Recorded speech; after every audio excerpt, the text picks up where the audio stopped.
Bonjour, ici votre hôte Samiline. Cette semaine, chose promise, chose due, votre conseiller municipal de Sainte-Dorothée, M. Ray Halil, vous dévoile ce qui s'est passé de bon depuis son retour. Bienvenue chez vous.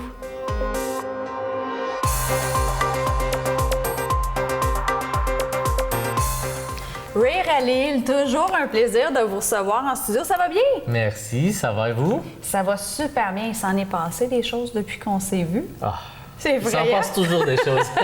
Ça n'a pas de bon sens. Il va falloir vous attacher, vous mettre en place. Exactement. Là, on va faire un petit peu le tour, mais on commence avec un de nos préférés parce qu'il fait un petit peu plus froid, puis c'est l'hiver, hein, quand même. Là. Donc, le bois Sainte-Do. Qu'est-ce qui arrive au bois Sainte-Dorothée? La dernière fois, je vous ai dit que c'était un bijou. Oui. Puis là, je suis content qu'on a eu la chance d'aller voir notre bijou de Sainte-Dorothée, notre boisé, notre beau bois. C'est une belle marche, une marche santé, puis on en apprend beaucoup, beaucoup. On a été bien accompagnés. De l'information à n'en plus finir. Revitalisation qui bat son plein en ce moment. Oui, écoute, Puis dans le bois, je veux préciser, souligner qu'on a une association qui travaille très fort pour le mettre en valeur, pour attirer les gens, puis des activités, la ville s'implique, le BML du quartier s'implique, c'est vraiment amusant. Génial! On regarde ce qui suit? Oui.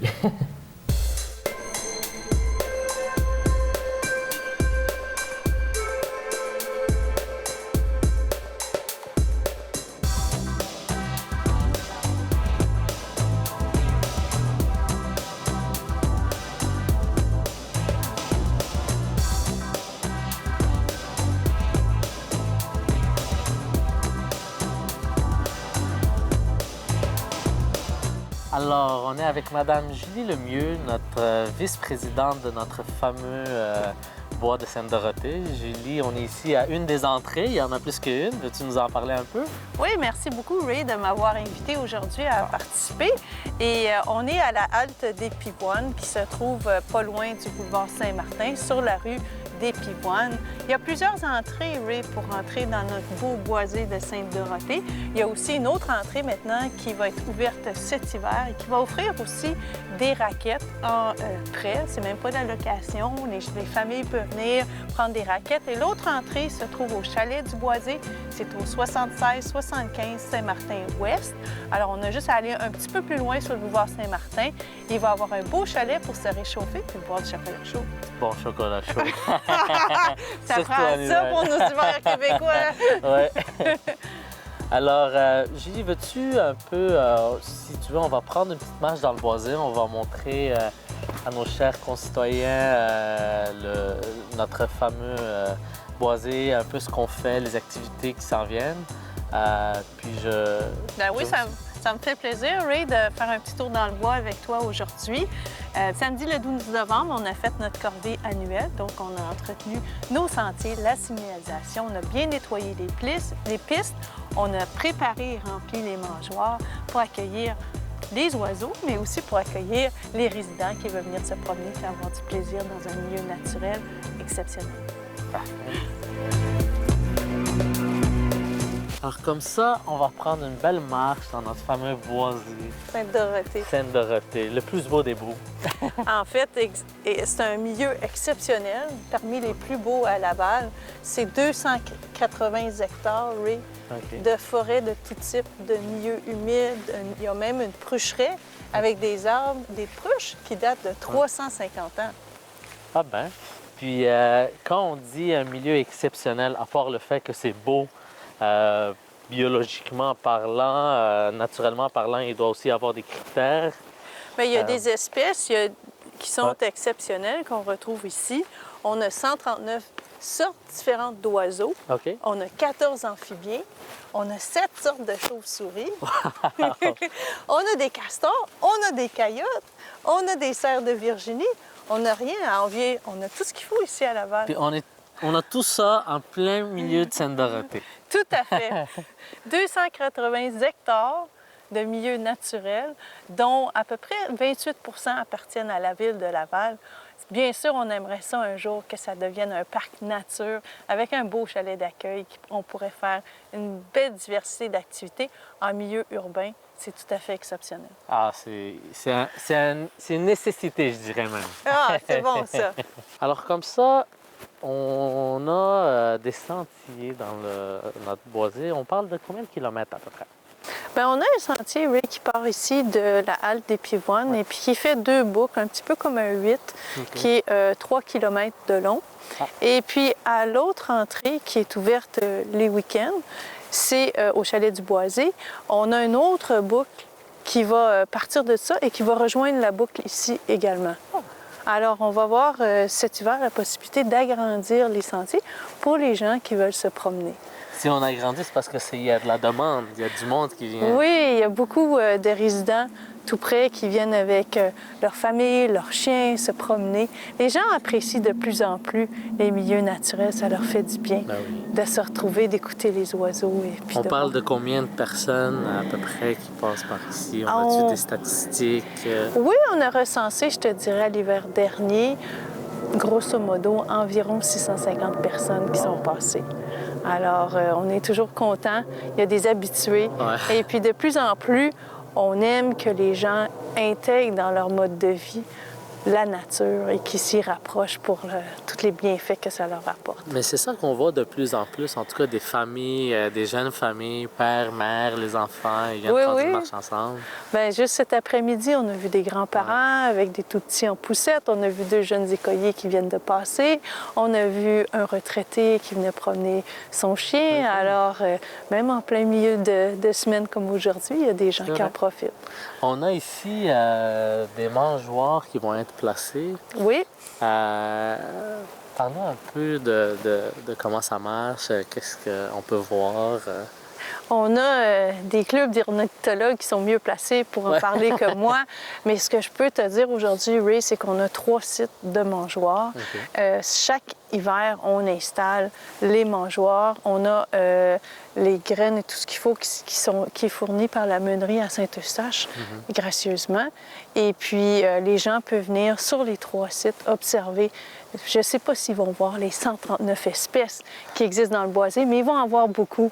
Et pour le grand plaisir des tout-petits et des moins petits, c'est toujours agréable de regarder les oiseaux. Alors, les 3 endroits sont accessibles le long de la piste. De n'importe quelle entrée qu'on peu importe, l'entrée de la halte des Pivoines est toujours ouverte. Celle au chalet du Boisé est ouverte les fins de semaine et les jours fériés. Et on a des animateurs qui vont circuler sur nos pistes cet hiver, justement pour guider les gens et pour s'assurer qu'ils restent bien sur la piste, qu'ils profitent bien de leur journée. C'est bon. Puis en tant qu'heure d'ouverture, on parle de quelle heure à quelle heure à peu près? Ça serait environ, je vous dirais, du 26 au 30 décembre, ça va être environ de 11h à 4h l'après-midi. C'est sûr que les 12 week-ends d'hiver, en allant vers le mois de mars, on peut prolonger pour terminer après 4h. Ça va un petit peu avec le coucher du soleil. On veut s'assurer que les gens sont sortis du bois quand il fait noir. Il faut que ce soit sécuritaire. C'est ça, exactement. Si on veut, on peut continuer aussi une petite marche. Allons-y. Alors, on a des panneaux qui sont affichés. On a aussi des petites affiches de signalisation pour que les gens puissent se retrouver. Et cet hiver, on va avoir aussi, quand ils vont se présenter au chalet, on va être en mesure de leur donner des cartes qu'ils vont pouvoir apporter avec eux pour maximiser, faire tous les circuits qu'ils veulent. Ça fait comme un peu une chasse au trésor pour les petits. Oui, c'est ça, exactement. C'est bon. Oui. Alors comme ça, on a fait une belle marche. On a vu où est-ce qu'on va mettre les mangeoires. Si les gens ils veulent s'impliquer, des bénévoles qui veulent venir s'amuser, Je sais qu'au conseil, on a plusieurs gens qui aiment ça, faire partie de ces activités. Où est-ce qu'on va? Comment ça marche? Est-ce que c'est possible? Bien sûr que c'est possible, Ray. On a toujours besoin de gens pour nous aider.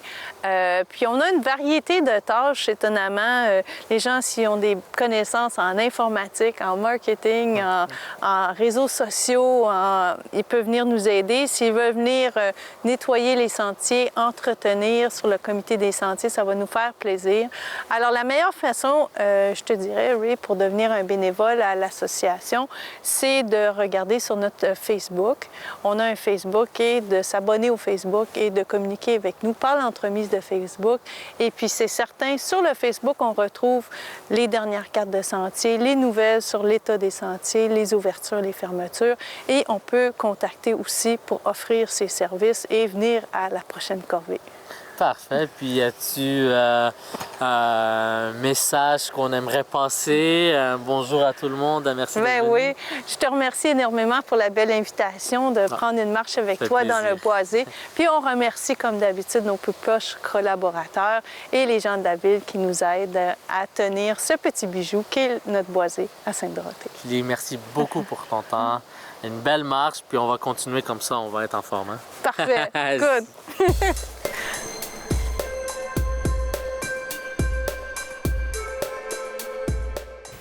Quel joyau, quel bijou. Ah, belle marche. Bien respirer en tout cas dans le coin. C'est dur de ne pas avoir du plaisir à être dans le milieu de la nature, là, que ce soit n'importe quelle saison, il y a quelque chose de le fun à voir. Surtout avec des gens aussi dévoués pour s'occuper du bois.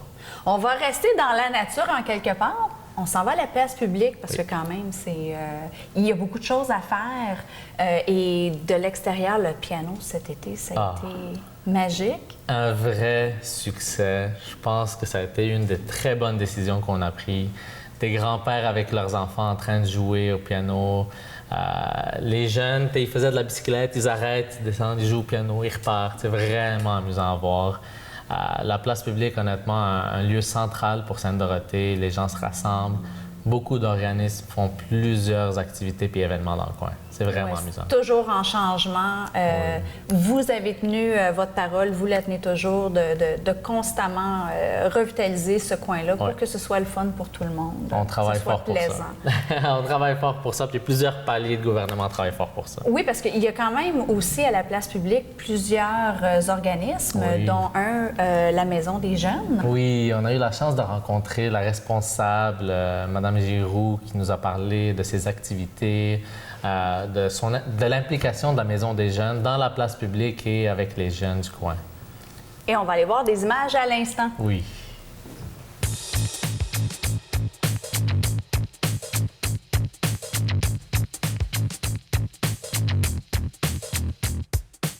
Alors, on est en présence de Mme Mélissa Giroux, responsable de la Maison des jeunes de Sainte-Dorothée. Mélissa, parle-nous un peu de la maison, un peu d'historique de vous-même. Je suis la directrice générale de la Maison des jeunes de Sainte-Dorothée, comme vous venez de le dire. L'organisme, lui, existe depuis 21 ans. On est ici sur la place publique depuis très longtemps. Alors, moi, mon travail, c'est de veiller à l'administration à tous les jours, superviser les employés et tout le reste. Mais la mission de la Maison des jeunes, elle, c'est de soutenir nos jeunes de Sainte-Dorothée dans leur vie quotidienne, de leur offrir des loisirs, des activités, un lieu de détente. Alors, on s'applique à faire ça tous les jours. On est un local qui est ouvert aux ados de 12 à 17 ans, du lundi au vendredi, de 15h30 à 21h. Et puis, ils peuvent faire des activités libres. Les activités libres sont libres en tout temps. Il y a toujours la table de poule qui est bien populaire, le baby-foot, le ping-pong. On a des soirées cinéma, des ateliers de bricolage. On fait bien des activités de loisirs, etc. Puis, on a aussi des activités plus structurées, des projets qui sont plus encadrés, que je dirais qui sont d'une plus grande implication pour les jeunes, comme notre local de musique qu'on a ouvert il n'y a pas longtemps, dont on est bien fiers. Les jeunes peuvent y apprendre à jouer de la guitare, de la basse ou de la batterie. Et puis, on a un tout nouveau projet qu'on lance. Vous avez une primeur là, à la télé cet après-midi. Les jeunes vont organiser un voyage pour la relâche. On va les soutenir et les encadrer. Ils vont choisir eux-mêmes leur destination. organiser leur voyage avec l'aide des intervenants de la Maison des Jeunes. Et puis, ils vont faire des levées de fonds pour financer eux-mêmes en partie leur projet. Évidemment, la Maison des Jeunes va les aider sur ce plan-là. Je vois souvent, j'habite dans le coin, puis je vois souvent des jeunes rentrer et sortir. On a quand même pas mal de jeunes qui apprécient la Maison des Jeunes. Puis je peux te le dire, pour avoir entendu des parents, ils apprécient beaucoup le travail que vous faites. Au nom de ses parents et de moi-même, on vous remercie. Ça fait plaisir. Je sais que quand même, pour gérer tous ces jeunes, ça demande du personnel, ça demande un conseil d'administration, il y a toute une pyramide de gens qui aident. Veux-tu un peu nous en parler, nous dire comment ça marche? Oui, bien d'abord, j'ai la chance d'avoir deux super bons intervenants qui travaillent sur le plancher à tous les jours avec les jeunes. Ils sont des professionnels, ils sont formés. Peut-être c'est quelque chose que justement les parents auxquels vous avez parlé ne sont pas au courant. Alors, c'est deux personnes qui sont habilitées à faire du soutien psychosocial d'abord, parce que c'est un des grands volets de la Maison des Jeunes, d'accompagner les jeunes dans leurs difficultés, de faire des rencontres avec eux, de les accompagner, de faire des références en cas de besoin. Alors, ce sont deux intervenants super sur ce plan-là. Puis pour développer les liens aussi avec les jeunes, c'est pas tous les jeunes qui ont la chance d'avoir des liens significatifs avec des bons adultes autour d'eux. Alors, les intervenants, ils peuvent prendre cette place-là dans la vie de certains jeunes qui en ont besoin. Alors ça, c'est au niveau des ressources humaines, puis en plus de moi-même, que j'ai eu la chance de me présenter tantôt. Mais on a aussi la chance d'avoir un bon conseil d'administration bien impliqué, impliqué des gens de la communauté ici de Sainte-Dorothée et de Laval qui viennent donner du temps à chaque mois pour aider, nous soutenir, nous administrer, nous rendre aussi imputables face à nos bailleurs de fonds et à la société, parce qu'on a la grande chance d'être financé par vos taxes. Vous contribuez à notre mission à tous les jours. Vous ne le saviez peut-être pas. Alors, on a cet engagement bénévole qui est vraiment inestimable pour nous. D'ailleurs, j'en profite pour faire mon message, mon message de bonne volonté aux citoyens lavallois. La Maison des Jeunes, comme tous les organismes communautaires de Laval, ont besoin des gens de cœur, des gens qui veulent s'impliquer. Donner quelques heures par mois, c'est vraiment une rencontre, quelques courriels par mois, tout au plus, pour avoir un impact sur la communauté, sur des clientèles comme les ados, comme les personnes âgées, comme les personnes avec des déficiences intellectuelles. Soutenir les organismes de leur secteur ou de leur région, ça a une valeur qui est vraiment incomparable. C'est une toute petite implication à chaque mois. Vraiment, quelques heures vont faire des différences dans les vies de personnes qui en ont grandement besoin et dans la vie d'administrateurs comme moi qui a besoin de soutien de ces bénévoles pour réaliser son travail à tous les jours. Un peu d'aide fait des grands changements dans la vie de ces jeunes. Ah, absolument. Vous n'avez aucune idée. Ouais, oui. C'est sûr. Puis il y a aussi, dans le fond, on cherche toujours l'aide bénévole, les citoyens qui veulent s'impliquer. Puis il y a aussi le citoyen plus corporatif, qui peut venir en aide un peu à la Maison des Jeunes. Absolument. À la Maison des Jeunes ou à d'autres organismes. Le citoyen corporatif a toujours sa place, mais encore une fois, dans le monde du communautaire, il y a sa place plus que jamais. Aujourd'hui, encore plus qu'hier. À la Maison des Jeunes, on est super chanceux. On a la boucherie Robert qui est ici à Sainte-Dorothée, qui vient nous appuyer. Chaque année, on organise une levée de fonds ensemble. Ils nous donnent de leur temps, de leur cœur, puis ça a une valeur inestimable pour notre organisme. On a toujours besoin d'arrondir nos fins de mois. Puis avec des partenaires comme eux, ça nous permet de le faire. Il y a aussi, on sollicite souvent les organismes communautaires, la Maison des Jeunes, comme les autres, différents partenaires privés pour des commandites, pour de l'affichage, de la promotion. C'est des petits gestes, peut-être que les entreprises ne réalisent pas sur le coup à quel point ils nous aident, mais ça aussi, c'est une valeur qui est incomparable. Pour nous, ça a une portée qu'on n'est pas capable d'avoir tout seul. Vous savez qu'en équipe, on est toujours plus fort que tout seul. Puis on a besoin de nos citoyens corporatifs pour venir nous prêter main forte. La Maison des Jeunes, on est chanceux, on en a trouvé un bon. Je souhaite ça à tous les autres organismes du secteur. Travailler main dans la main avec un partenaire privé, c'est l'idéal. Puis des activités, des jeux, tout ce qu'on fait dans la Maison des Jeunes, je voulais encore une fois vous dire merci. J'apprécie. Vous faites mon travail de conseiller plus facile parce que les gens ils trouvent ce qu'ils recherchent. Puis on a vraiment une belle équipe dans la Maison des Jeunes. Puis il y a beaucoup de jeunes qui viennent. Je vous invite à venir en grand nombre. Ceux qui veulent donner du temps puis aider, vous êtes les bienvenus. C'est pas beaucoup. Puis les jeunes qui veulent venir s'amuser, s'impliquer, on est à la place publique. Juste en face, on a la Maison des Jeunes, la bibliothèque. Tout ce que vous cherchez, vous allez le retrouver ici. Oui. Mélissa, merci beaucoup pour ton temps que tu nous donnes aujourd'hui. Merci Ray, ça nous fait plaisir. Merci pour les beaux compliments. Ça fait toujours plaisir à entendre. Toujours. Un beau partenariat qu'on a ensemble, on est bien heureux de le dire. Avec plaisir. Merci. Merci à vous. Salut. Bye. Belle place pour les jeunes pour se retrouver. Génial. Bravo à toute l'équipe. Ils font un excellent travail, sérieusement. Et on reste toujours à la place publique maintenant pour le centre communautaire parce qu'on ne peut pas avoir un district sans son centre communautaire. Juste à côté de la Maison des Jeunes et bientôt, ils vont avoir leur propre nouveau bâtiment. Des bonnes nouvelles qui s'en viennent. Un changement. Oui, encore un changement. C'est le fun, on aime toujours ça. des changements. On a eu la chance de rencontrer la responsable du centre communautaire. Une belle discussion, puis on a eu la chance de voir ce qui se fait, les activités qui se font.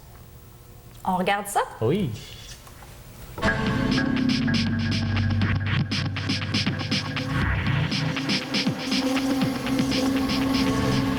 Alors, maintenant, on est en présence de Mélanie. Mélanie, c'est la responsable de notre fameux centre de loisirs, centre communautaire à Sainte-Dorothée.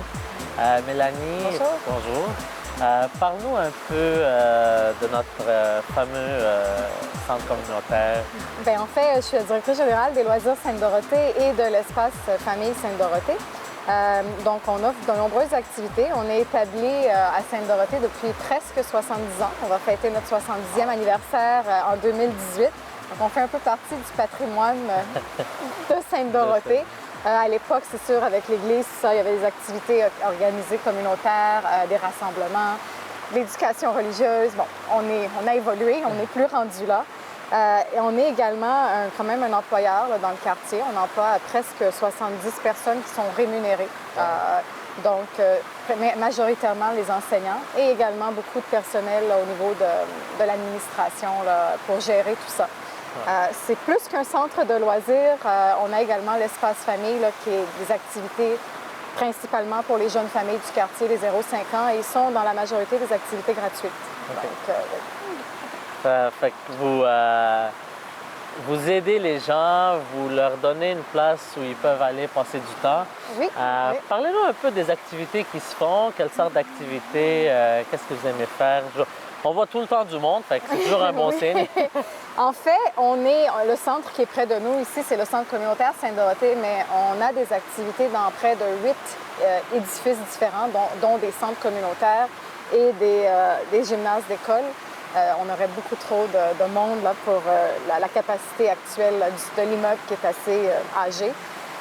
Donc, on donne beaucoup d'activités. On a 4 volets, on a 4 programmes qu'on appelle. On a l'espace loisirs, qui est notre principale source de revenus, et aussi notre principal réseau d'activités.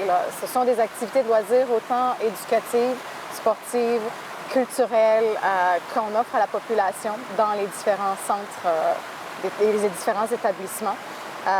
Ça va du Zumba au badminton, au volleyball, au ballet, entre autres. Oui, on a des beaux cours de ballet que tu mentionnes, là, et de danse. C'est très, très, très populaire dans le quartier. Donc, c'est vraiment le noyau, l'espace loisir. En plus de ça, on a subdivisé là, en 4 programmes afin de permettre aux citoyens de Sainte-Dorothée de mieux comprendre les activités qu'il y avait dans leur quartier.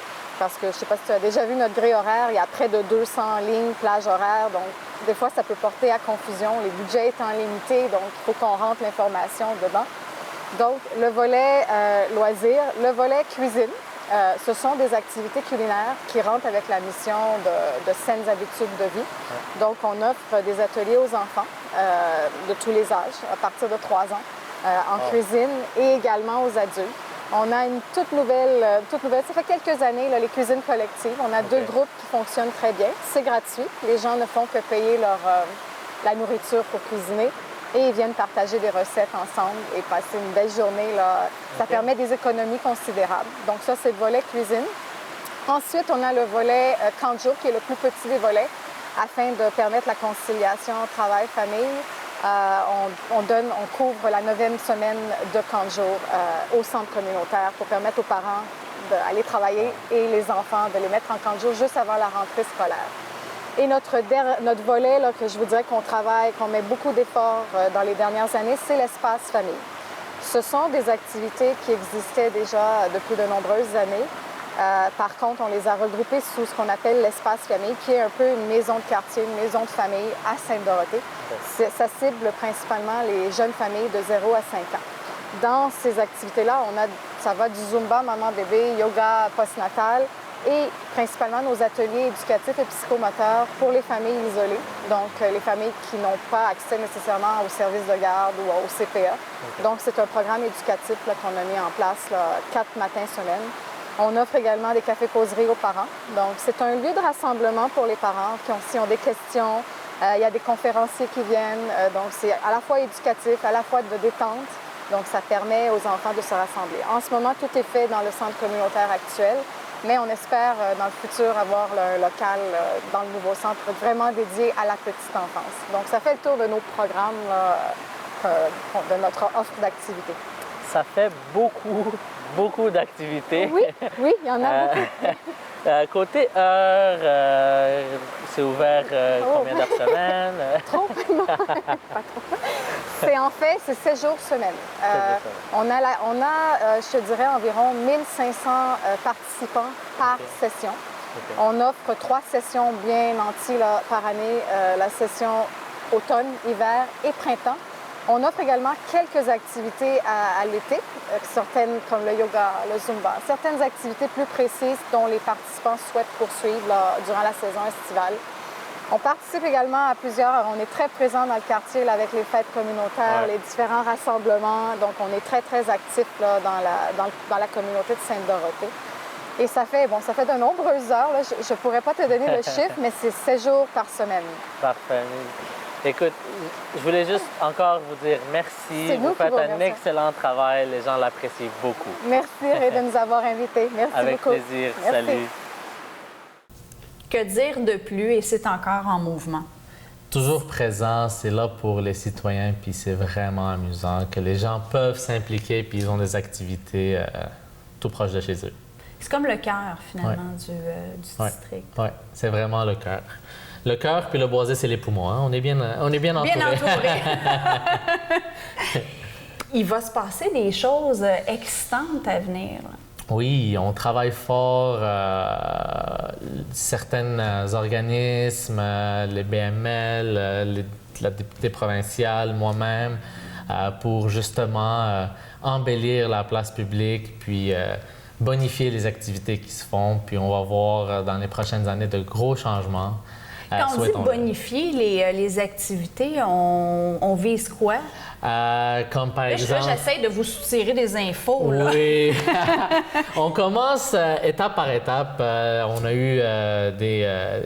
a rajouté une compétition de citrouilles, par exemple, lors de l'Halloween. Une compétition de citrouilles, de décoration de citrouilles, oui. On a impliqué les écoles. Les jeunes ont amené leur propre citrouille. Il y a eu un concours pour la plus belle. À chaque saison, on va avoir une activité qui va être bonifiée. On s'implique, puis on s'assure que les gens en profitent. On va vous voir sur vos réseaux sociaux. On peut vous parler directement. Vous êtes toujours là pour répondre à vos citoyens. Toujours présent. Monsieur Khalil, c'est un plaisir. Comme toujours, on se revoit à notre prochain épisode ensemble. Merci beaucoup pour vous aussi. Bonne journée. Salut. C'est déjà le temps de nous quitter. Merci à tous nos invités collaborateurs et à vous d'avoir été des nôtres pour cette autre émission à votre image. Bienvenue chez vous. Vous savez que cette émission est en rappel 4 fois semaine sur tous les réseaux de TV Laval au bas de l'écran. On se revoit la semaine prochaine. D'ici là, je vous envoie le plein d'énergie positive. Ici votre hôte, c'est Méline.